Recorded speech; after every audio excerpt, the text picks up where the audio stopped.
Sa Alviera, makikita ang magagandang tanawin ng bundok at mga lunti ang kagubatan, modernong developments tulad ng residential areas at commercial establishments at iba't ibang recreational facilities. Meron ding adventure activities tulad ng ziplining, trekking, at off-road biking na maaring subukan ng mga bisita.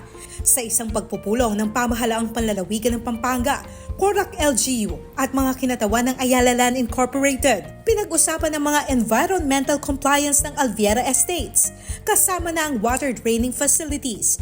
Ipinaglaban ni Vice Governor Lilia Pineda at dating Pangulong Gloria Macapagal Arroyo ang pagpapabilis ng completion ng permanenteng drain outfall.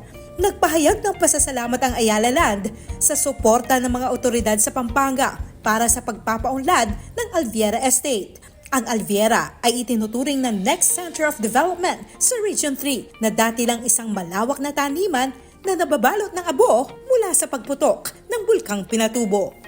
So kung saan makakatulong, doon tutulong. Halimbawa dito, yung outfall nila na kailangan ng environmental requirements, nahihirapan sila kasi kung saan dapat ilagay yung outfall, may ibang may-ari at ayaw ibenta. So ang magiging solusyon doon, kausapin yung may-ari. So yung meeting ay para maghanap ng solution, hindi para idiin ang investor. Very helpful, very supportive.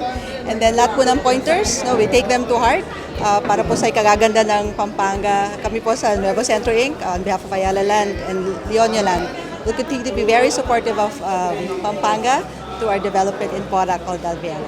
Kaya nga kami, kukuha kami ng ordinansa na mayroong oversight na kasama yung provincial capital doon sa mga usapin patungkol dun sa mga malalaking investor para kung hindi kaya ng municipality, papasok ang province.